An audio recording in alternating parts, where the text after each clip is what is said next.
안녕하세요. 목가인 앞으로 거의 매일 찾아뵙기 위해서 이제 준비를 하고 있는데 라이브 오늘 그 유행열 전 청와대 행정관님, 문재인 정부에서 청와대 계셨죠? 모시고 얘기를 해보려고 합니다. 근데 저희 인사를 천천히 해도 돼요. 왜일까요? 왜요? 처음에는 보는 사람이 없기 때문입니다. 천천히 인사를 하시면 될 것 같고, 일단은 사람들이 좀 들어오면 그때 우리 유행열 행정관님 어떤 분인지 다시 한번 소개를 드리고 이렇게 인사를 해보도록 하겠습니다. 일단 선임 행정관입니다. 예, 저 선임과 아닌 거의 차이가 뭐예요? 저 잘 몰라요. 교회에 네, 집사님과 안수 집사님이 있는데 네. 안수 집사를 집사라고 부르지 않거든요. 그러니까 직책이 전혀 다른 거예요. 행정관들의 대장 같은 건가요? 약간 군대로 치면 병장 같은 건가? 뭐 그런 이제 그 네. 업무를 총괄하는 뭐 이런 직위이기도 합니다만 어쨌든 중요한 거는 직제가 전혀 다른 거예요. 그렇구나.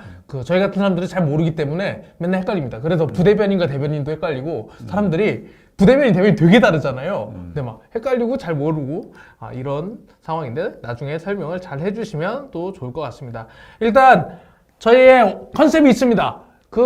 지금 얼마나 이 세상 유튜브들이 좌우 양극단으로 나뉘었습니까? 저희가 그래서 이번 뉴스를 하면서 컨셉을 세로가로 뉴스 농장, 그러니까 가로 세로 연구소처럼 막 가짜 뉴스 하지 않고 뉴스 공장처럼 재밌어. 그러니까요. 뉴스 공장 보시면 알겠지만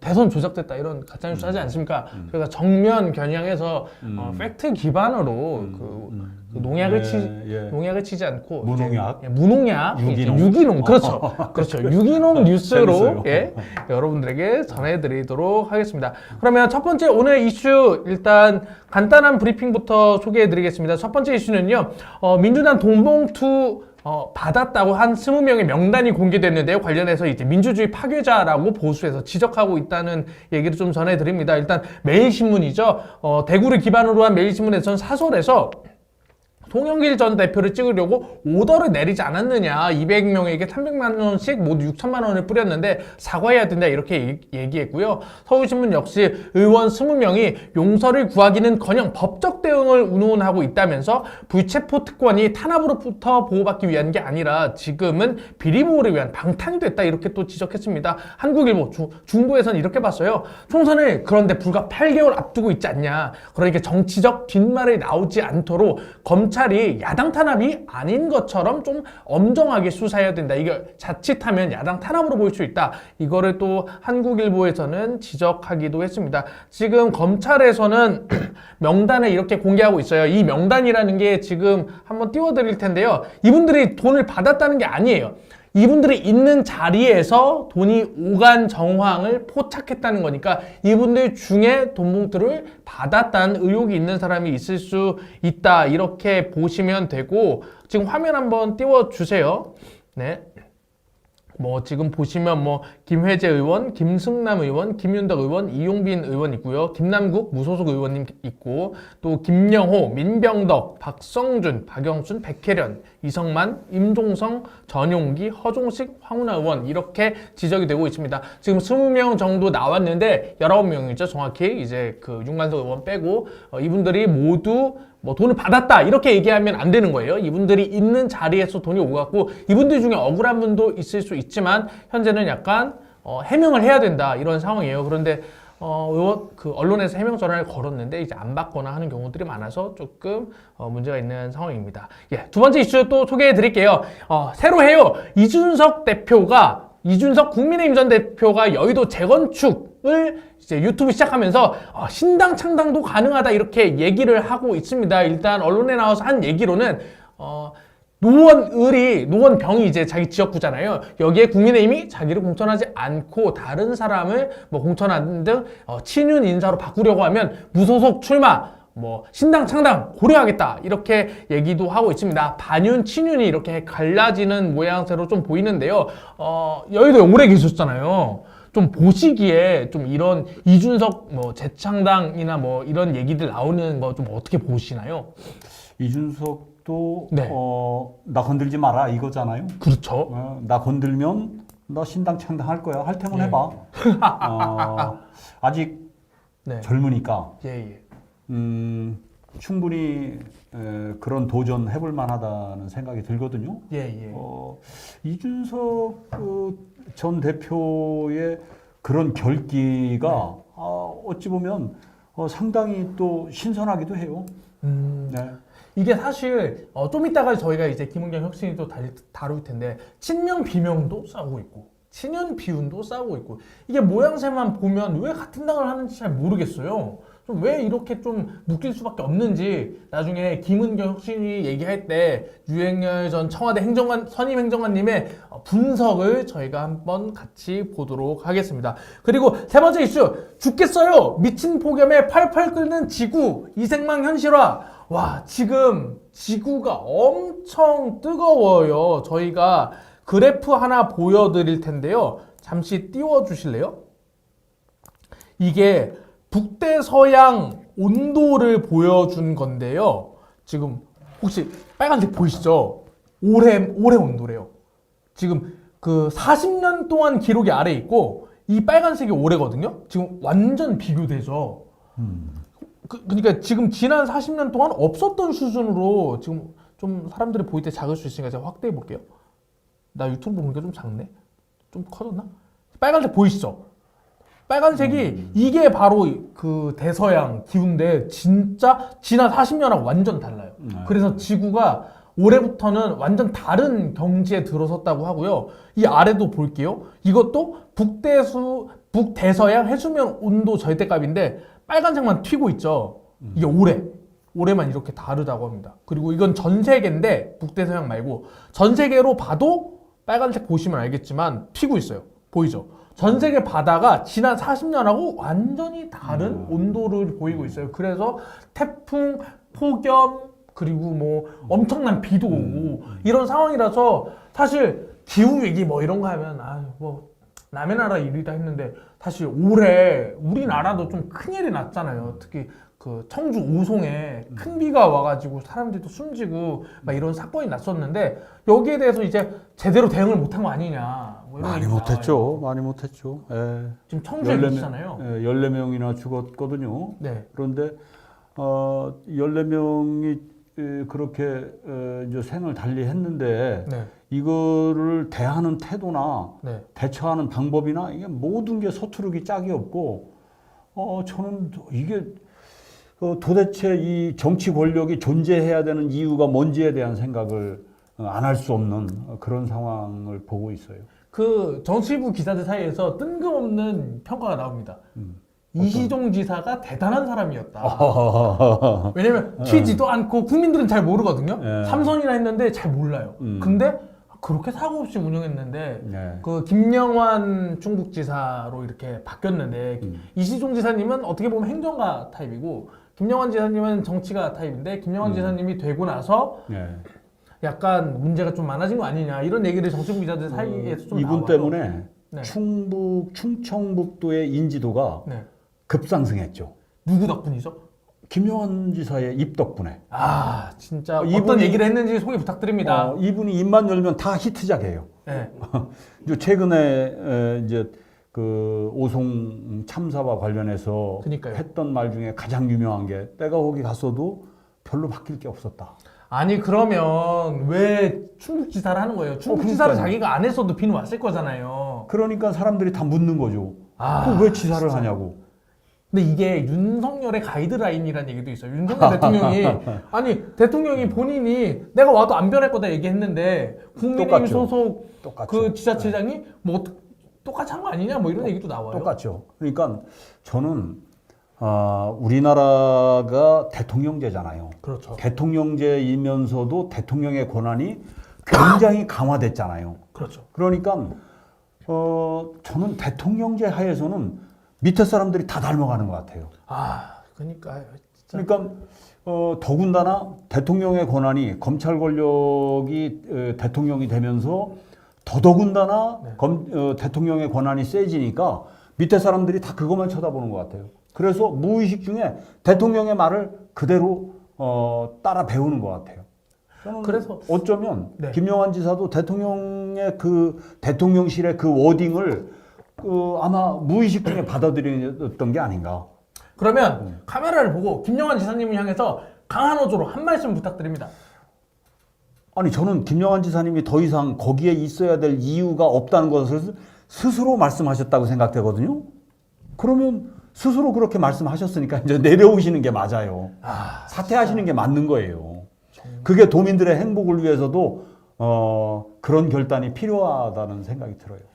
정말 김영환 지사님이 정말 저 국민의당 옛날에 출입할 때 자주 뵀었는데 되게 말씀도 잘하시고 좀 품이 있는 분인 줄 알았는데 이번에 조금 말씀을 좀 그렇게 하신 거에 대해서는 잘못됐다라는 생각이 좀 들고 있습니다. 전에는 이제 이런 말씀도 하셨죠. 내가 기꺼이 친일파라도 되겠다. 맞다. 기억나죠? 네. 또 그 다음에는 이제 제천에 산불이 크게 났었는데 네. 제천 바로 옆 도시가 충주예요. 네. 충주에 가서 젊은 청년들과 네. 간담회를 했어요. 네. 제천은 불이 나서 소방대원들이 거기서 불을 끄고 있는 사이에 네. 여기에서 젊은 청년들과 네. 간담회를 하면서 회식하고 또 이제 술도 한잔 하시고 이제 이랬어요. 네. 그런데 그 중에 누군가가 사진을 찍은 거예요. 예. 술 마시는 장면, 대화 나누는 장면 이런 걸 이제 사진을 찍어서 SNS에 올렸겠죠. 네네. 거기에서 얼굴이 빨개졌어요. 빨개진 상태에 김영환 지사의 얼굴이 SNS상에서 드러났단 말이에요. 술 마시고 있는 장면이. 그렇죠. 그런데 이분이 진짜. 했던 말 중에 네. 얼굴이 빨개진 건 더워서 빨개진 거다. 진짜. 술 마셔서 빨개진 게 아니다. 그 무슨 말입니까, 진짜. 도지사님이. 그래서 이분이 하시는 말씀마다 다 히트작이에요. 진짜. 코미디언도 이보다 더 재미나게 얘기할 수는 없어요. 정말 지사님 정말 이렇게 하시면 그래서 이시종 지사님에 대한 지금 재평가 이시종 지사님이 묵기를 잘했구나 뭐 이런 얘기도 나오고 있는 상황입니다. 지금 이렇게 그래프 보여드렸다시피 진짜 엄청나게 덥거든요. 이런 부분에 있어서 독일은 지금 100% 친환경 발전으로 또 전환했다고 해요. 우리나라 같은 경우는 아무래도 이제 좀 환경 그 기준이 다르고 조금 태양화하기에도 막 폭우가 왔다 안 왔다 하니까 좀 어려운 감이 있지만 우리나라도 약간 환경 정책을 좀 봐야 하지 않을까 생각이 좀 들었습니다. 그리고 세 번째, 약간 비속어인데 밈이니까 한번 써볼게요. 아씨발 꿈! 초전도체 검증 실패 소식 전해져요. 그 우리나라가 초전도체를 만약에 만들었다고 해서 이제 미래의 사우디가 되는 거 아니냐. 이제 국민들에게 이제 모두 다 이제 500만 원씩 그냥 주면서 가만히 있어도 되는 나라가 되는 거 아니냐. 이런 식으로 밈으로 사람들이 꿈을 꿨었는데 초전도체를 해외 기관들이 검증하고 있는데 아직까지는 초전도 현상이 발견되고 있지 않다 이렇게 보여요. 그런데 가짜 논문이라고 욕하는 사람들이 있는데 그렇게 보시면 안 되는 게 이게 공식 논문 사이트에 올라간 게 아니라 사전 논문 사이트에 올라갔거든요. 그러니까 우리 과학자들이 이게 발견했습니다가 아니라 우리는 발견했는데 다른 사람들은 어떻게 됐는지 잘 몰라요. 검증해 주세요 차원으로 올려서 과학 전문 기자들은 황우석 사태처럼 내가 만들었어 라고 하는 것보다 이렇게 사전 사이트에 올리고 검증하는 게 좀 낫지 않느냐라고 오히려 얘기하고 또 있고요. 그리고 두 번째로 이게 너무 어려운 거예요. 초전도체. 혹시 선희행정관님은 무슨 과 나오셨어요? 저는 심리학을 전공해서 사실 이제 이런 분야는 잘 모르겠습니다만은 그러나 꼭 그게 사실이었으면 좋겠어요. 그니까요. 미래 먹거리 좀 나왔으면 좋겠잖아요. 제발 이게 사실이면 우리나라뿐만이 아니라 우리 전 인류에 이보다 더 큰 축복이 어디 있겠어요. 그러니까요. 엄청난 일이 생기는 거니까 저는 두 분의 교수께서 쓰신 논문대로 그것이 사실이었으면 좋겠어요. 첫 번째로는 그 초전도체가 현실화되면 이게 저항이 없대요. 그러니까 그래서 모든 전자기구에 열이 안 난대요. 근데 방송국이나 지금 유튜브 스튜디오도 항상 에어컨 켜놓거든요. 방송 장비가 뜨거워지면 안 돼서 이거 다 꺼도 됩니다. 그리고 두 번째로는 전기줄로 갈 때 한 30% 정도 손실된다고 하더라고요. 그러니까 이것만 있으면 초전도체로 전선을 만들면 전기를 30% 생산 안 해도 되는 거예요. 그러면 이 지구 온난화도 어떻게 보면 조금 낮출 수 있는 이건 에너지의 혁명이에요. 그렇죠. 그것만 된다면은 에너지의 혁명이라고 봐야 되거든요. 예. 그러면은 우리 인류사에 그러니까요. 뭐 어마어마한 사건이라고 봐야 되는 거죠. 제발 사실이었으면 좋겠어요. 사실이었으면 좋겠습니다. 그래서 이거 관련해서 진짜 어려운 여러분이 나가서 친구들하고 밥 먹을 때 자랑하면 좋을 하나의 단어를 소개하겠습니다. 바로 마이스너 효과라는 건데요. 초전도체가 일어나는 이유가 마이스너 효과 때문이래요. 이게 가장 낮은 온도, 영하 270도 정도가 되면 이 자기장이 이렇게 통과하는데요. 통과하지 않고 자기장의 물건을 이렇게 들어 올린대요. 그래서 초전도 효과가 나오고 마이스너 효과 때문에 물체가 떠오른다. 그래서 자기 부상 열차도 더 쉽게 만들 수 있고 세빛둥둥섬 한강에 있는 것도 진짜 띄울 수 있다. 이런 얘기들을 하고 있습니다. 아파트가 만약에 하늘에 떠 있으면 지진이 나도 안전할 거잖아요. 땅이 흔들려도 괜찮으니까요. 이런 것도 꿈꿀 수 있다. 이렇게 보시면 될 것 같습니다. 근데 이게 이제 네. 초전도체라고 하는 게 마이너스 초극저온이 아니어도 네. 상온에서도 된다는 거잖아요. 그렇죠. 영상 30도에서.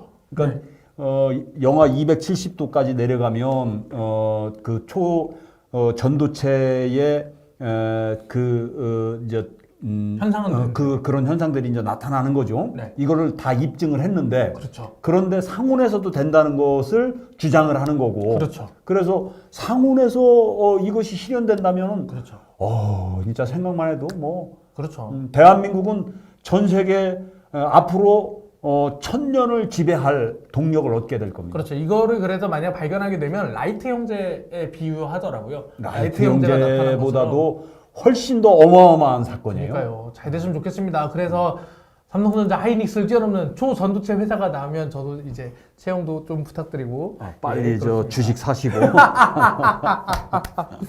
아유. 그리고 마지막 브리핑입니다. 도망가자. 교사 고소한 주호민 측 변호사가 모두 사임했습니다. 그 주호민 씨 웹툰 작가 아들이 이제 그 주변 이제 친구들을 괴롭히는 것 때문에 근데 약간 아프다고 하잖아요. 그래서 관련해서 이제 좀 뉴스들이 있었어요. 주호민 측 주장으로는 선생님이 이제 폭언을 했다라고 하는데 그 폭언이 사실은 2시간짜리 녹취록에서 자극적인 말만 조합했다라는 주장이 나오고 있고요. 이후에 이제 주호민 측 변호사가 모두 사임해서 지금 문제가 되는 거는 바로 교권과 학생 인권에서 우리가 어떻게 봐야 하는가 이 얘기가 계속 나오고 있습니다. 과거에 저만 해도 선생님한테 진짜 엄청 이게 맞았다는 표현도 불가능 처음 맞았거든요. 우리 때는 엄청 맞았어요. 경험담 일단 3개만 부탁드립니다. 첫 번째. 우리는 네. 1번, 10번, 20번 네. 나와 문제 풀어 이거잖아요. 네. 근데 한 번은 이제 수학 선생님이 네.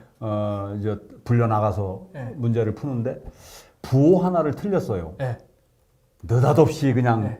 딱 요만한 박달나무를 들고 계시다가 네. 야 씨가 답은 맞았는데 어딜 때렸어요? 머리. 아유. 답은 맞았는데 네. 부호 하나가 틀렸다고 딱. 와. 그 순간 별이 반짝반짝하면서 팽 돌았어요.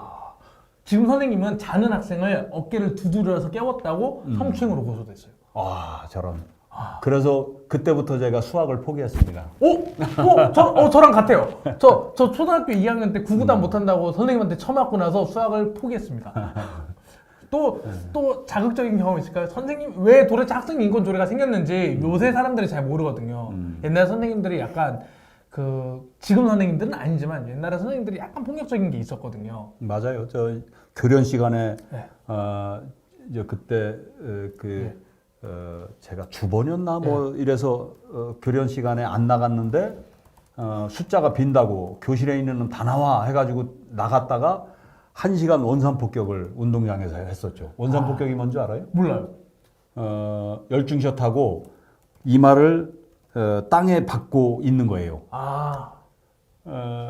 그러면은 이게 이제 땅에 박고 이렇게 열중샷을 하고 있으니까 머리와 다리의 힘으로 견뎌내야 되는 거죠. 그러니 이 목에 얼마나 많은 무리가 가겠어요? 그런 경험도 있죠. 예. 그리고 요새는 근데 선생님이 반성문 쓰라고 했다가 고소고발을 20차례 이상 당해가지고 반성문 선생님이 때문에? 선생님이 자살하는 경우도 있었어요. 반성문 쓰라고 했다가 너무 괴롭혀가지고. 음. 근데 이런 상황이다 보니까 과거에는 선생님들의 폭력이 조금 강했잖아요. 근데 강했죠. 요즘은 이제 학부모들이 특히 이제 악성 민원을 제기하는 일부 학부모들 때문에 솔직히 정치도 똑같잖아요. 일부 팬덤, 5만 명 되는 팬덤이 막 당을 쥐고 흔들어서 막 나라를 엉망으로 만드는 것처럼 일부 학부모들이 대부분 좋으신 분들인데 악성 민원을 제기해서 선생님들을 막 못 살게 하는 거예요. 그래서 이 더운 여름에 교사 3만 명, 5만 명이 새까만 상복을 입고 광화문 앞에 나와서 이렇게 집회를 하는 사건도 있었습니다. 네, 이 정도로 오늘 브리핑은 좀 정리를 해보고 일단 오늘 유행열 청와대 전 선임 행정관님이 나오셨기 때문에 정치 이슈 꼭 짚어봐야 됩니다. 세로가로 뉴스농장 오늘 짚어볼 이슈는 4개인데요.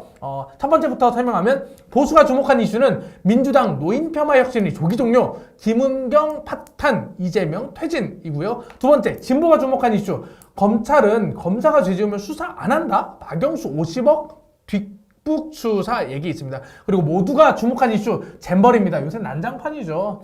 예, 박근혜 기획, 문재인 준비, 윤석열 집행, 폭망한 잼버리 누구 탓이냐 설왕설래하고 있는 상황 짚어보고요. 마지막으로 뜬금포 갑자기 주목받는 이슈입니다. 흉기 난동 때문에 무차별 테러가 일어났는데 검객의 나라 헬조선 무기징역에 강제 입원까지 검토되는 대책들 같이 짚어보겠습니다. 일단 첫 번째로는 우리 이제 유행열 전 청와대 선임 행정관님이 민주당 출신이니까 이 민주당 사태 안 물어볼 수가 없습니다. 지금 보시면 알겠지만 노인 폄하 혁신위가 조기 종료되게 생겼습니다. 지금 조선일보도 한겨레 신문도 똑같은 표현도 했어요. 진보부터 보수까지. 무슨 표현을 했냐면 소방수가 불 끄라고 불렀는데 불을 질렀다. 이렇게 아시다시피 조선일보와 한겨레가 같은 문장을 쓰는 일이 흔치는 않잖아요. 근데 이제 진보부터 보수까지 다 김은경 혁신이 이렇게 지적하고 있어요. 좀 어떻게 보시는지 좀 평가 좀 부탁드립니다. 똑같을 거예요. 네. 저는 조기 종료를 할 일이 아니고 네. 사퇴를 해야 돼요. 네. 김은경 혁신위원장이 네. 사실은 사과하고 사퇴할 상황이었는데 사퇴해야 된다. 그렇게 하기가 이제 거북스러우니까 부담 가니까 이걸 빨리 조기 종료를 시키겠다라고 하는 거 아니겠어요? 그렇죠. 저는 사퇴가 답이라고 생각을 합니다. 네. 화면 한번 띄워주시죠. 네, 뭐 일단 보수부터 어떻게 주장하는지 한번 살펴보겠습니다. 보수에서는 이미 파탄난 민주당 혁신 남은 건 김은경 논란뿐이라고 조선일보에서 이렇게 좀 묘사를 하고 있습니다. 지금 굉장히 화면이 작네요. 더하기 한번 해볼게요. 사람들 볼 수 있게. 짠짠. 못 찾고 있어. 말해놓고. 잠시만요. 네, 보이시죠? 지금 이제 남은 수명 비례 투표해라. 교수라 철이 없다. 그래서 첫 번째는 노인 혐오 소리 들었어요. 아니 그래서 이제 저희 옥소폴리틱스에서 조사한 것 중에 하나 댓글이 뭐라고 나왔냐면 아니 본인도 58살인가 하는데 그럼 사퇴해라. 투표권도 얼마 없는데 뭐 이런 얘기 나오고 있어요. 그런데 이걸 해명하면서 교수 혐오도 했어요. 교수라 철이 없어서. 얼마나 교수님들이 당황스럽겠습니까? 저희 장인어른도 교수님인데 얼마나 당황스러워. 우리 장인어른은 얼마나 철이 있는데. 교수님 아니에요? 아닙니다. 약간 포스가 겸임 교수님 느낌 나는 포스라서 한번 여쭤봤습니다. 그리고 조선일보에서는 친 이재명계 편향이다. 친명 일색이다. 그리고 초선 의원한테 코로나 초선이라고 이렇게 또 코로나 때문에 학력 저하가 일어난 학생들을 또 혐오하는 표현도 있다. 학생 혐오, 노인 혐오, 교수 혐오, 학생부터 노인까지 다 혐오했다. 이런 얘기가 또 나옵니다. 그러면서 이재명 사법 리스크, 돈봉투 사건, 김남국 코인, 강성 팬덤 뭐 하나 해결한 거 있냐? 라는 질문을 보수가 던졌고요. 그리고 한번 이제 진보 측 의견도 같이 봐야겠죠. 진보에서는 초대받은 사람이 되레 불을 냈다. 혁신위는 사과도 공식 사과도 거부하는 오만한 태도를 보였다라고 했고요. 성한용 한겨레 선임 기자님은 이렇게 얘기했어요. 아니 민주당 혁신의 가장 중요한 부분은 이재명 대표나 지도부에 대해서 얘기할 수 있어야 되는데 그걸 선거 놓으니까 비명계에서는 그게 무슨 혁신이냐 그렇다. 이재명 대표에 대해 얘기 못하는 혁신위는 애시당초에 망할 거였다라고 조선일보부터 한겨레까지 모두 지적하고 있는 상황인데 좀 대표님 거취에 대해서는 좀 혁신위가 얘기를 했어야 된다고 보시는지 또 궁금합니다. 그 정도 되면 본인 스스로 사퇴를 결정하는 게 그나마라도 네. 그 이제 혁신위에 기대를 걸었던 국민들에게 신뢰를 네. 그나마라도 받을 수 있는 길이었다고 생각을 하는데 네. 그거를 놓쳤죠. 네. 그래서 대충 얼버무리고 빨리 끝내자. 네. 이렇게 이제 방향을 잡았는데 사실 혁신위가 처음 출발부터 잘못 출발을 했어요. 네. 그러니까 혁신위의 구성 자체가 네. 특정 계파를 대표로 하는 특정 계파를 대변할 것으로 보여지는 인적 구성을 했잖아요. 네, 지금 진보부터 보수까지 모두 다 친 이재명계 혁신이라고 분석은 하고 있습니다. 특정 성향이 아니라. 그러니까요. 그래서 그렇게 되면 네. 정반대편에 있는 소위 말하는 비명계에서는 불신을 가질 수밖에 없겠죠. 맞습니다. 이게 저 혁신위가 엄정 중립을 지키고 혁신의 과제를 만들어낼 거고 그래서 그 혁신의 대상이 나도 될 수 있지만 저쪽도 될 수 있다. 모두가 혁신 대상이 될 수 있다.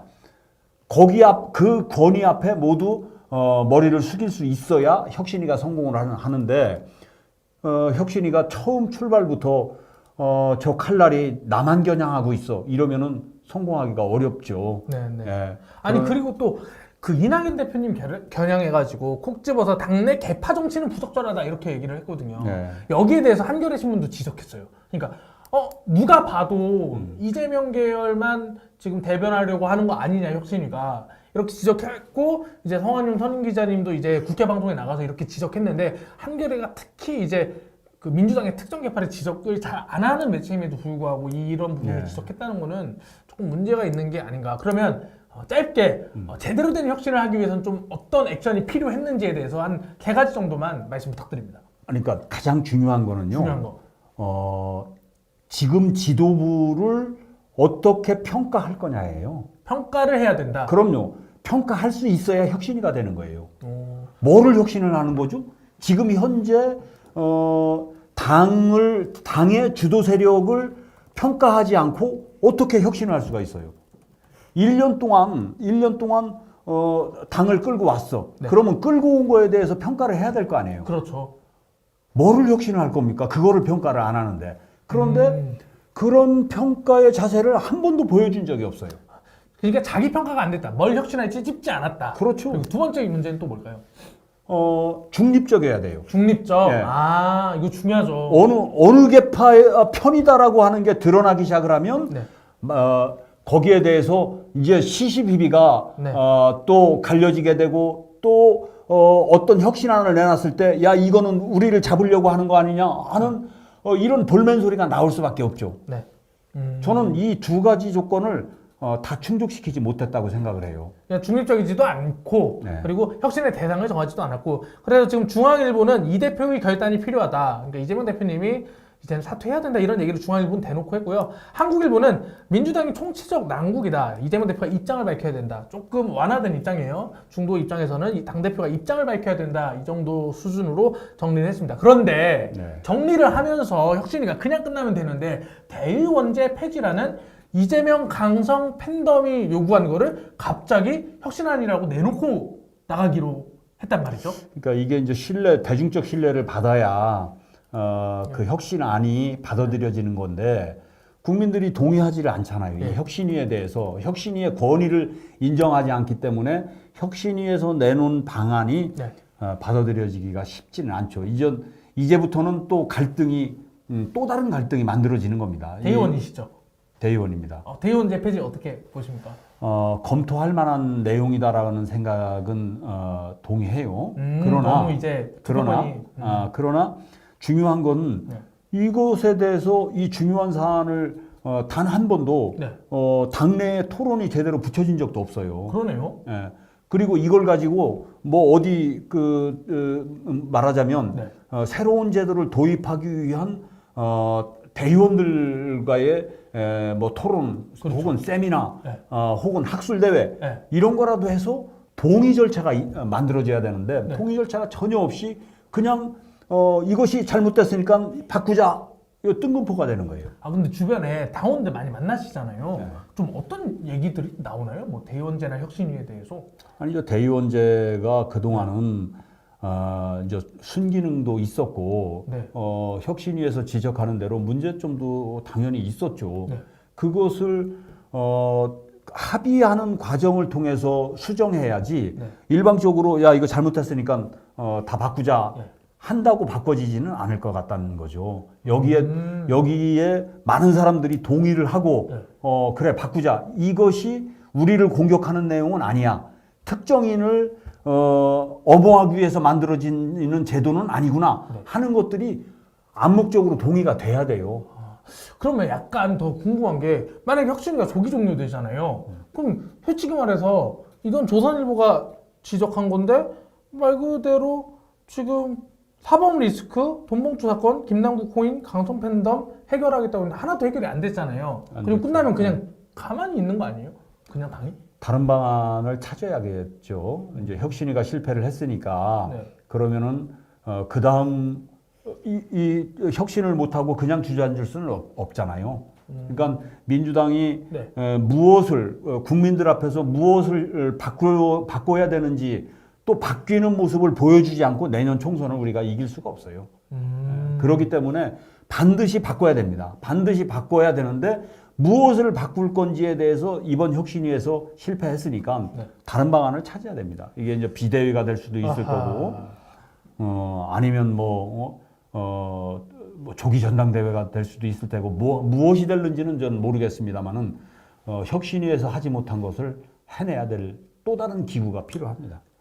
정말 이 민주당 정말 참 어떻게 이런 일이 있을 수 있는지 아무튼 그리고 아시다시피 남편과 사별 후 18년간 신부를 모셨다라고 했는데 여기에 대해서도 신우이가 거짓말이다. 저분은 우리 엄마를 모신 적이 없다 이렇게 반박하니까 김은경 혁신위원장의 아들이 또 아니다 이렇게 반박하면서 약간 개인적인 일로 조금 이렇게 치졸한 이것도 좀 오가고 있습니다. 이런 스캔들들이 사실 그 당의 동력을 많이 떨어뜨리는데 조금 한국일보에서는 그래서 대표가 결자 해지해야 된다 이렇게 얘기가 나오고 있는 상황입니다. 그러니까 예. 혁신위를 구성할 당시부터 이제 네.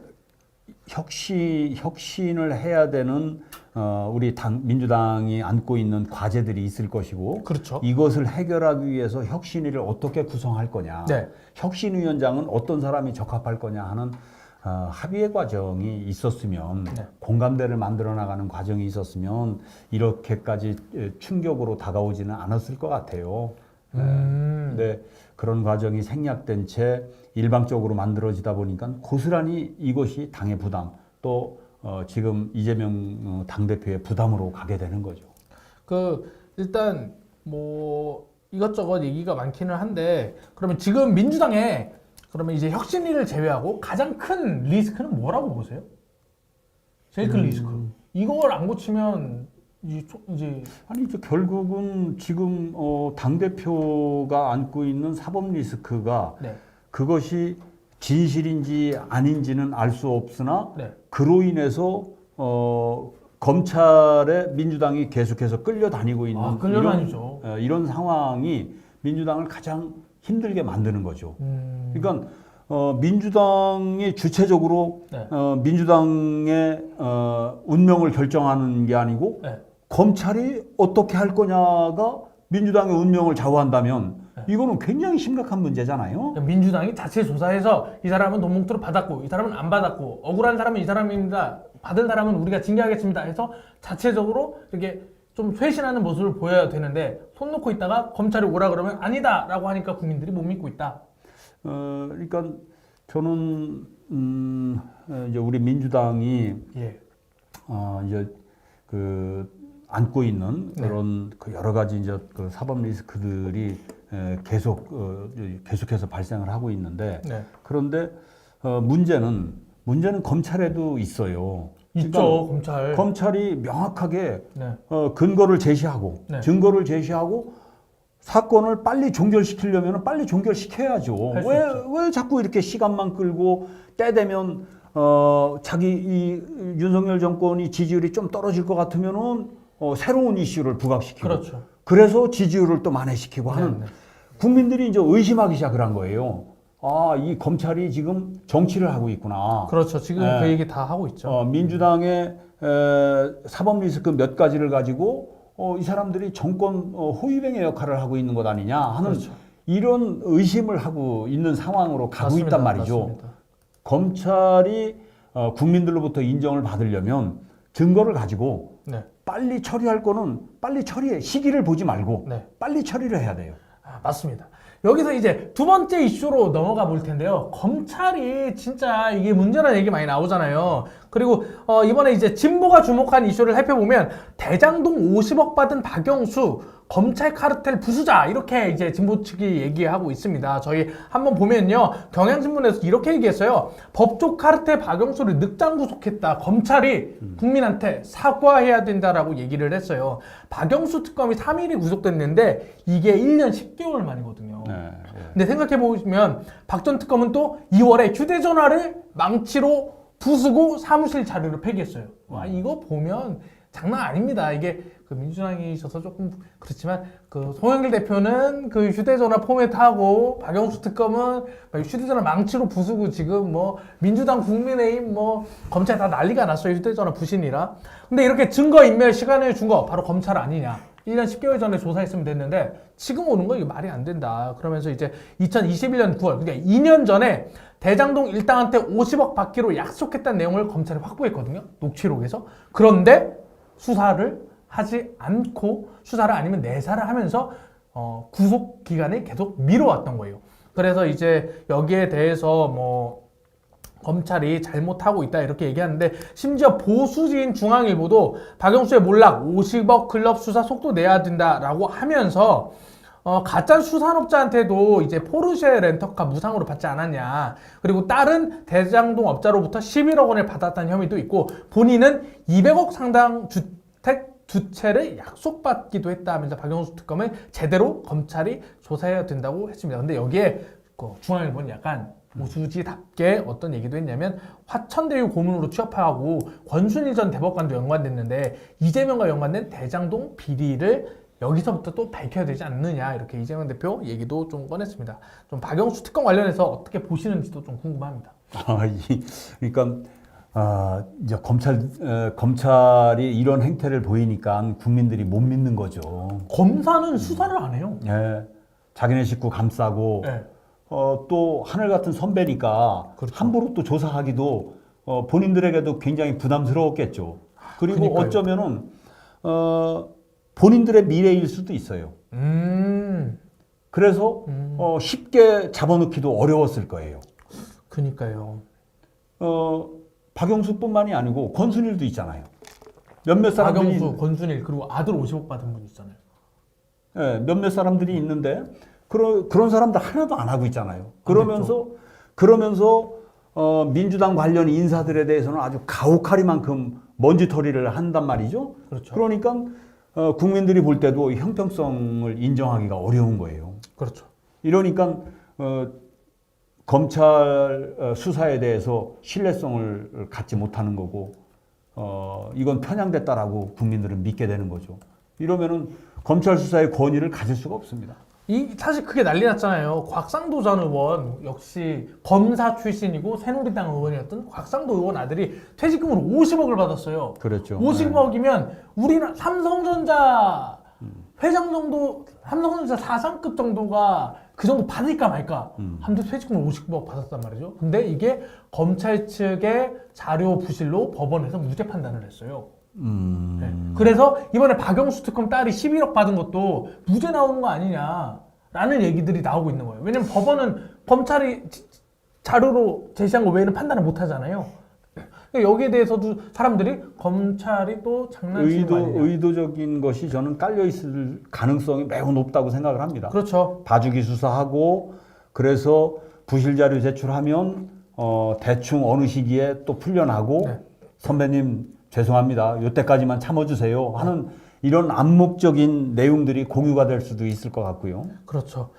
지금 진보적인 경향신문에서는 그 화천대유로 받던 딸이 한 25억 정도 이제 약속 받았다고 하는데 유죄 확신이 어렵다. 확성도 아직도 무죄 받지 않았냐 했고 중도에서도 비슷한 얘기가 나왔어요. 의도적인 부실 수사와 재판이 법조계 전관들의 카르텔이다. 이렇게 지적하는 얘기가 그러네요. 네. 진짜 우리 윤석열 대통령 요새 카르텔 좋아하던데 네.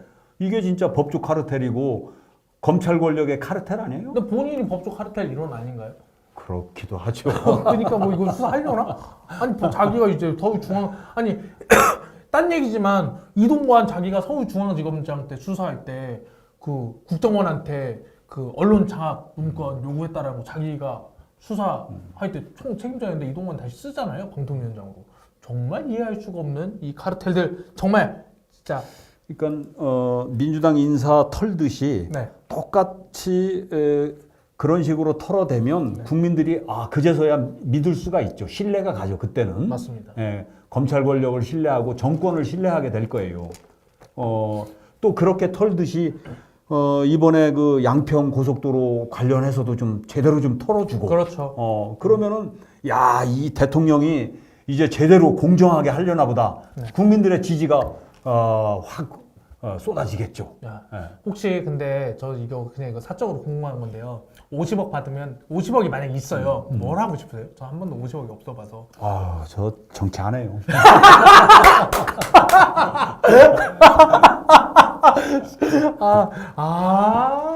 그런 현명한 말씀을. 아니 나는 50억 있으면 막, 강가에 집을 짓고 행복하게 살까 이런 생각인데, 저도 50억 있으면 유튜브, 그래도 여러분들을 만나는 즐거움이 있으니까. 그렇습니다. 진짜 말씀 너무 재밌게 해주셔서 요걸 쇼츠로 뽑아야겠다. 감사합니다. 아무튼 이제 박영수 특검에 관해서는 이제 제가 이제 개인적으로 취재를 해보니까 받는 거를 좋아한다는 얘기를 강남에 있는 이제 그 강남에 있는 그 부동산 한테도 많이 퍼져 있더라고요. 이제 그 고위직들을 많이 만나는 고급 부동산에 부동산 분들을 취재해 보니까 박영수 특검이 받는 거를 되게 좋아해서 접촉을 하려면 좀 줘야 된다 이런 얘기를 제가 검 판사 중에서 받는 거 싫어하는 사람이 있을까요? 없을 것 같은데. 그러니까요. 정말 이 법조인에 대한 신뢰가 이렇게 정말 엉망진창입니다. 근데 뭐 저도 할 말이 없는 게 저희도 할 말 없는 게 법조인과 더불어 우리나라 이제 최악의 3대 직업이 있습니다. 신뢰도 최악. 정치인, 언론인, 법조인. 정치인 아니십니까? 언론인이 네. 법조 카르텔이랑 아주 가까울 것 같아요. 그렇죠. 김만배 씨라고 이제 또 있죠. 그러니까요.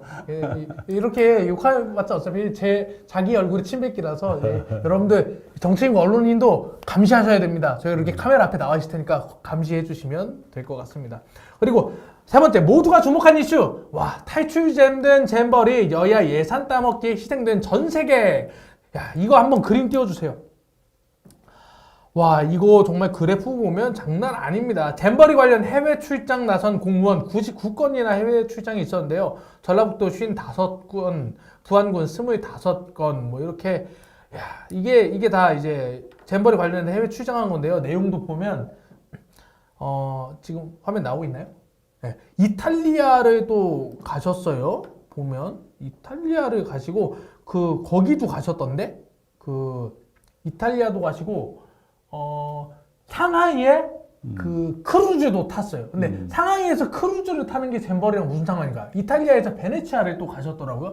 이게 도대체 잼버리랑 무슨 상관인가? 대부분 잼버리와는 무관한 곳을 많이 다녀오셨더라고요. 그니까요. 여기에 대해서 뭐 진보부터 보수 이건 정치 성향 상관없이 난리가 났어요. 다 엉망진창으로 얘기를 하는데 진짜 근데 정말 황당한 얘기가 있습니다. 바로 이제 우리 대통령께서 이 모든 거는 전임 정부가 준비했다라고 이제 해명을 한 거죠. 자기 지금 1년 반이나 됐는데.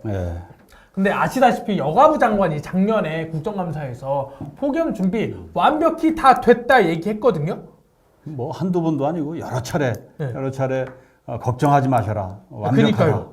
그렇게 얘기했는데 지금 이렇게 됐단 말이죠. 지금 이것도 영상 한번 띄워주세요. 지금 화면 보면 이거 YTN에 나온 영상인데 보시면 여가부 장관이 작년에 그 민주당 의원에게 태풍 폭염에 대한 대책 다 세워놨다 이렇게 얘기하는 장면도 이렇게 캡처가 돼서 댓글로 돌고 있는 상황입니다. 근데 이제 제대로 대응이 전혀 안 됐는데 그 사실 청와대에 계셨잖아요. 그러면 이제 그 국제적인 행사라든가 이런 것들 준비하는 게 많이 있을 텐데 아니 정상회담을 열었으면 이렇게 안 하지 않았을까요? 안 하죠. 누가 이렇게 준비를 합니까? 그니까요.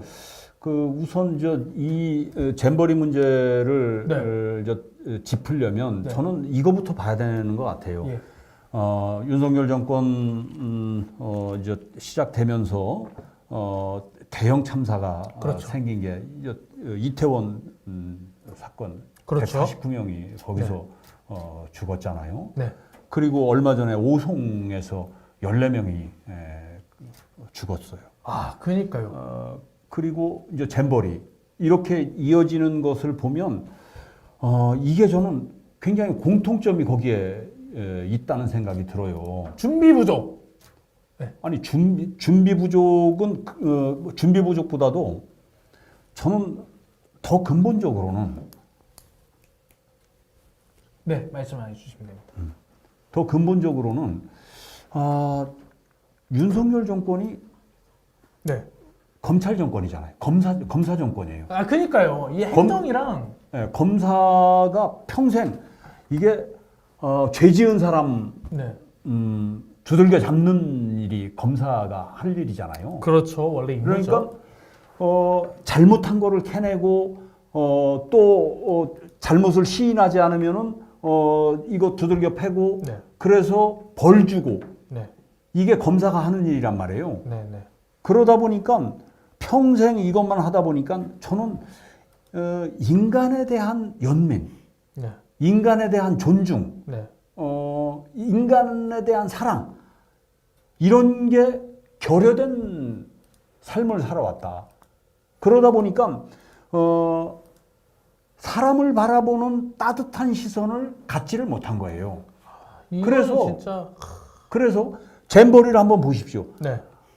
어버이의 눈으로 네. 잼버리 4만 명의 아이들을 바라봤다면 대책을 이렇게까지 세웠을까요? 그러니까 내 새끼가 한다고 생각하면 이렇게 할 수가 없는데 일단 지금 보면 와 민주당에서는 윤 정부가 손대는 일마다 최악의 상황이다. 국힘은 잼버리는 문재인 정부가 5년간 준비했다 이렇게 치고받고 있는데 6년간 1,171억 원의 예산이 투입됐거든요. 이 중에 조직위가 740억을 썼어요. 야영장에는 129억밖에 쓰지 않았다고 합니다.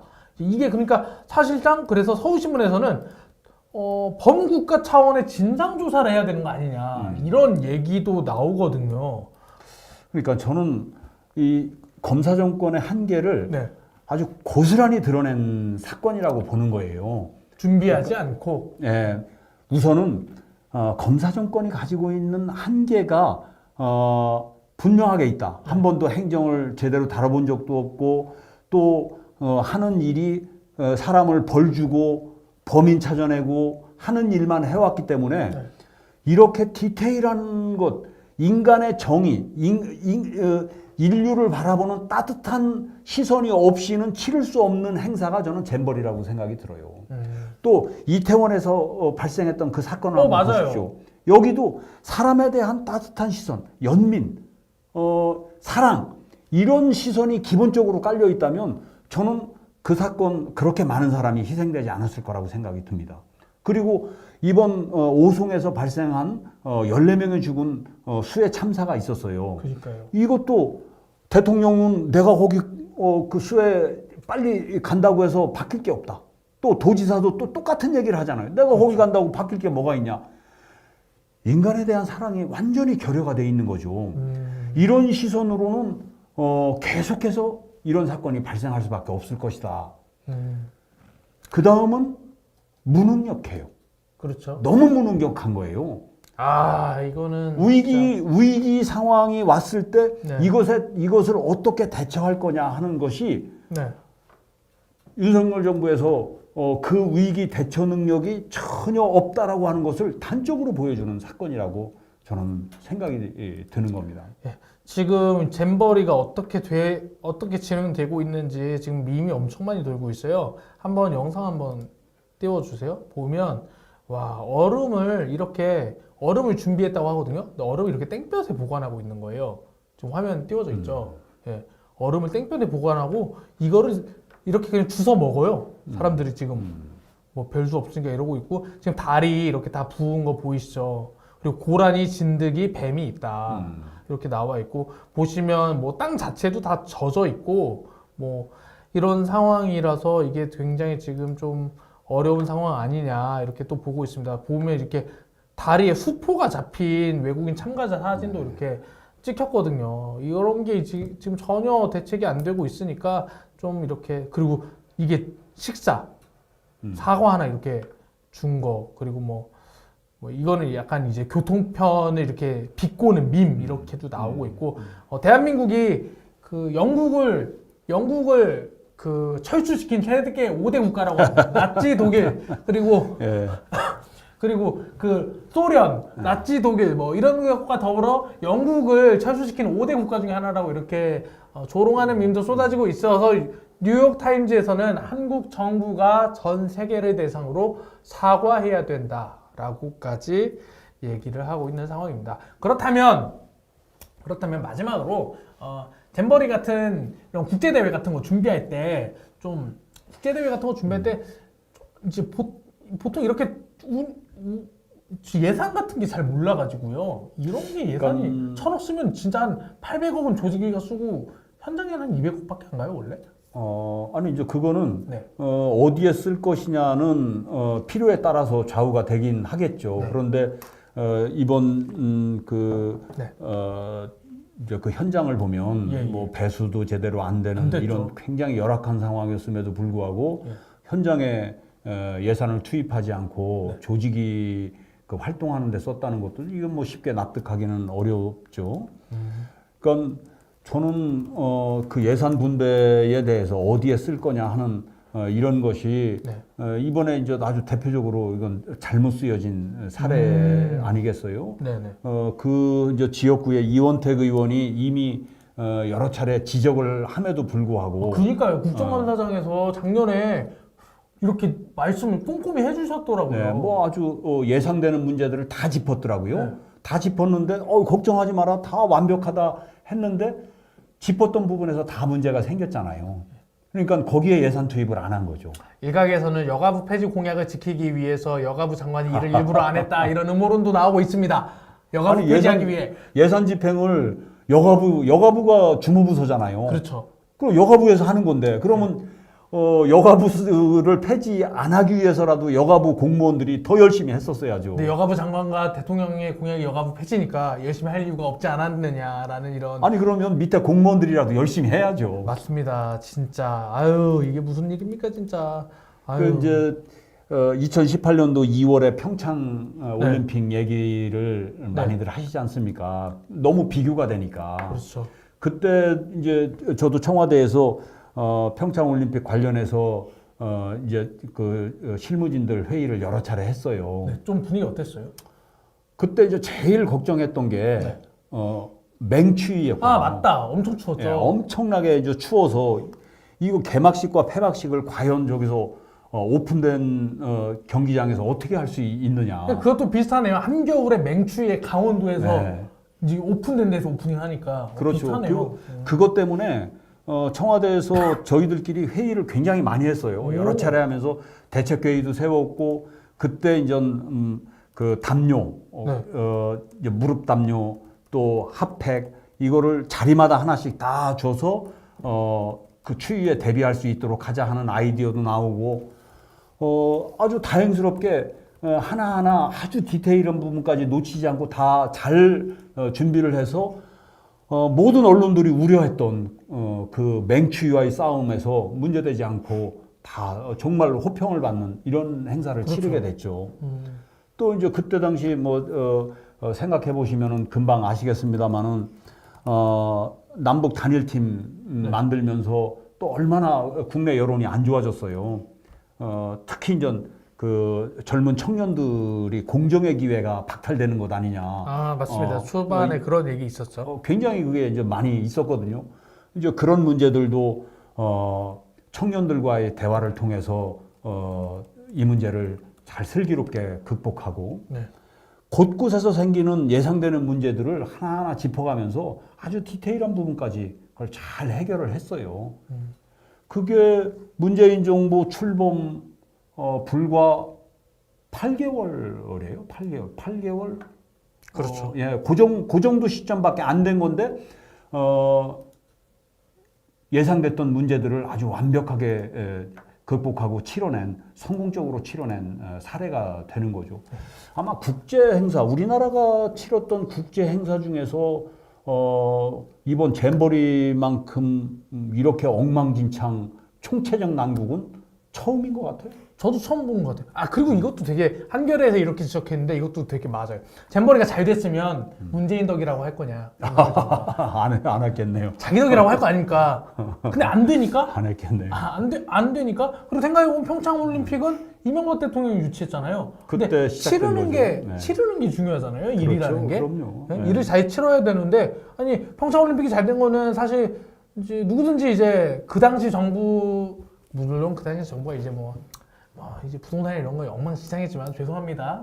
하지만 평창올림픽에 대해서는 호평이 많았고 그건 그 당시 정부 덕이라고 했는데 이제 와서 잼버리는 잘 안 된 게 문재인 탓이다라고 얘기하는 건 솔직히 말해서 집권 세력이 너무 책임감이 없는 거다라는 생각이 들고 많은 언론에서도 그렇게 좀 지적을 하고 있는 상황입니다. 야, 여기까지 일단 하여튼 이게 컨트롤 타워가 부실하니까 네. 밑에까지 다 총체적 난국을 만들어내는 거죠. 근데 이거는 저는 진짜 이거는 여야 모두에게 물어보고 싶은 건데요. 문재인 정부도 사실 박근혜 탓 많이 했잖아요. 그리고 지금 여기도 문재인 탓 많이 하는데 전임 정부 탓 안 하는 정치는 언제 저희가 만날 수 있을까요? 저는 문재인 정부에서 청와대 선임행정관을 했습니다만 네. 우리 평창올림픽 준비할 때 한 번도 박근혜 정부 또 이명박 정부 탓하지 않았거든요. 근데 이거는 맞는 말이긴 하네요. 왜냐면 박근혜 정부 워낙 갑자기 없어져서 평창올림픽 준비할지 몰랐을 거 아니에요. 그렇겠죠. 그렇기도 하지만 탓한다고 문제가 해결되는 게 아니니까. 맞습니다. 어쨌든 정권을 잡았으면 네.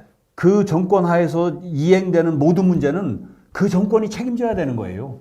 그니까요. 네. 그런데 아니 언제까지 전 정부 탓할 겁니까? 그러니까 1년 반이나 지났는데 이건 국민들에게 용납받기가 어려워요. 저는 문재인 정부를 탓하면 문재인 대통령이 그럼 정부를 주든가 그것도 주든가. 그것도 아이디어네. 안 할 거면 주시든가. 그거 좋다. 그렇잖아요. 안 하실 거면 정부 운영을 하셔야지. 그거 좋네. 네. 이 잼버리는 문재인 대통령께서 와서 해주세요. 네. 이게 맞는 거네. 그러든가 아무튼 이거 아무튼 이거 별로입니다. 이렇게 남 탓하는 거 좋지 않아요. 남 탓하는 거. 응?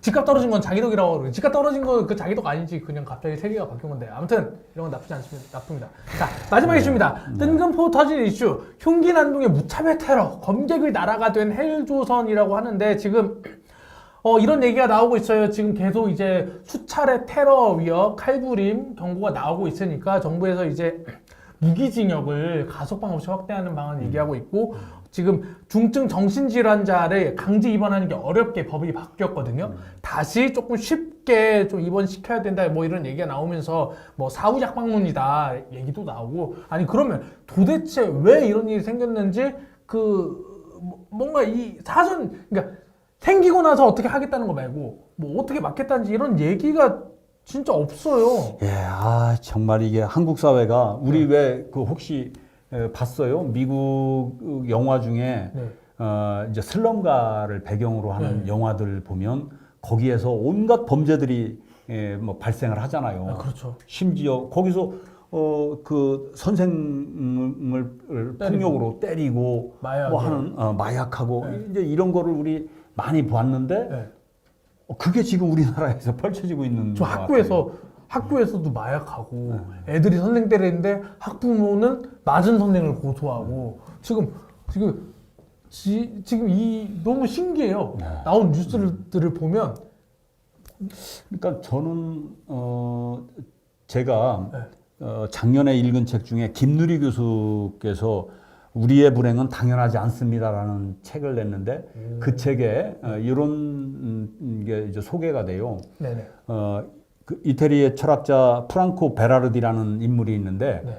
그분이 한국에서 네. 몇 년을 살았대요. 예. 살면서 한국에 대해서 연구를 했는데 그리고 나서 한국의 특징 네 가지를 한국을 규정하는 그 네 가지 특징을 말씀을 하신 거예요. 한국의 특징 네 가지. 네. 첫 번째, 첫 번째가 끝없는 경쟁, 두 번째가 극단적 개인주의, 세 번째가 일상의 사막화, 네 번째가 생활 리듬의 초가속화. 그 제가 김누리 교수의 그 책을 보고 그 대목을 딱 읽는 순간 다른 거는 다 잃어버리고 그게 머릿속에 와서 뒤통수를 딱 때렸어요. 그러니까 이게 지금 주제를 뽑고 있는 이 현상과 너무나 좀 잘 맞는 내용인 것 같아요. 근데 그 네 개는 진짜 저는 특히 경쟁 있잖아요. 끝없는 경쟁. 정말, 이게 경쟁이 너무 심하니까 제가 언론사 시험 볼 때 5,000명 중에 기자 3명 뽑고 그랬거든요. 어휴. 5천 명 중에 네, 3명 3명이었어요. 이야. 그러니까 문제는 그거를 계속 하는 거예요. 젊은 사람들은. 그 끝없는 경쟁. 그리고 그러니까 한번 생각을 가만히 해보면 우리가 태어나서 유치원 때부터 경쟁을 하기 시작을 해요. 네. 이때부터 경쟁을 한다는 거는 계속해서 긴장 상태에 맞아요, 둔다는 맞아요. 얘기잖아요. 성인이 돼서도 긴장을 해요. 직장 들어가서도 긴장을 해야 되고 승진하기 위해서 긴장을 해야 되고 이 긴장의 끈을 놓지 못하는 한국 사회 끝없는 경쟁이죠. 죽기 전까지 이 경쟁을 계속 해야 되는 거예요. 그러면 미국 사회의 경쟁과 한국 사회의 경쟁, 이 경쟁이 치열한 이 사회 속에서 저는 불가피한 현상들인 것 같아요. 교사가 스스로 자살해야 되고 총기 칼부림을 하는 사회가 되고 이게 이 끝없는 경쟁 구조가 바뀌지 않고 이 문제를 해결할 수 있을까? 그니까요. 정치가 해야 할 역할이 오늘 4개 나왔네요.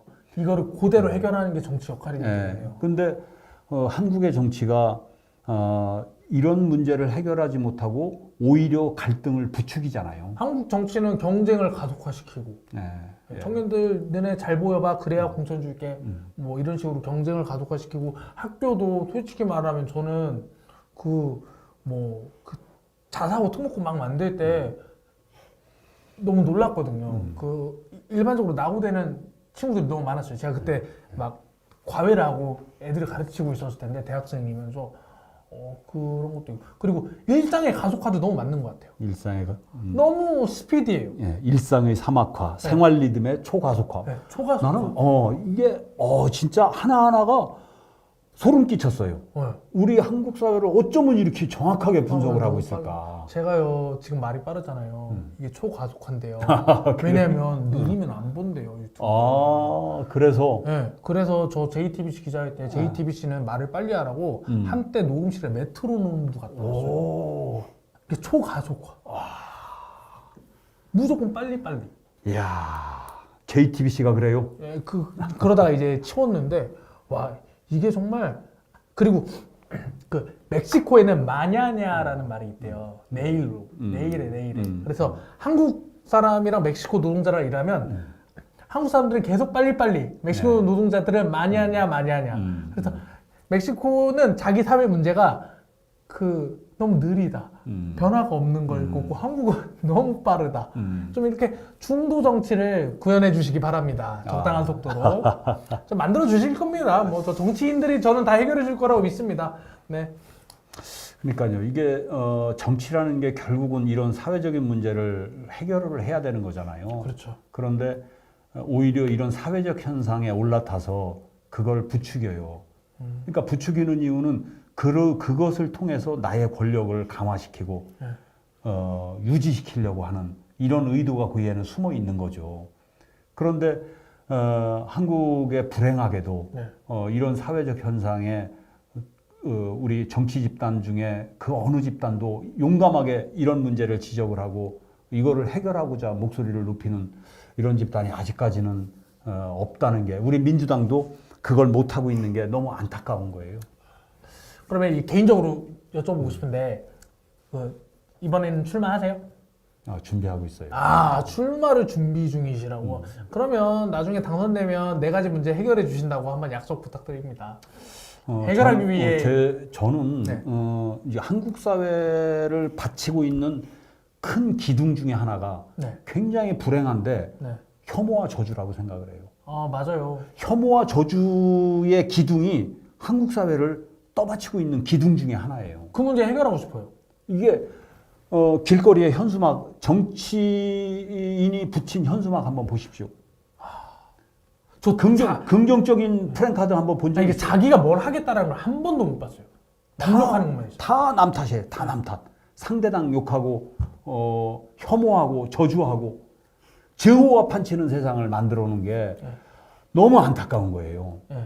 그러니까 이 문제를 그 갈등을 부추기지 않고 네.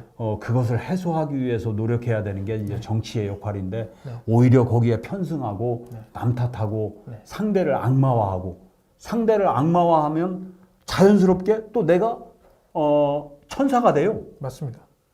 나의 존립 근거가 상대를 공격하는 데서 나온다면 이거는 굉장히 불행한 사회죠. 그래서 이제 반드시 해결해야 될 문제가 네. 저는 우리 한국 사회의 혐오와 저주를 끝내는 것. 그렇습니다.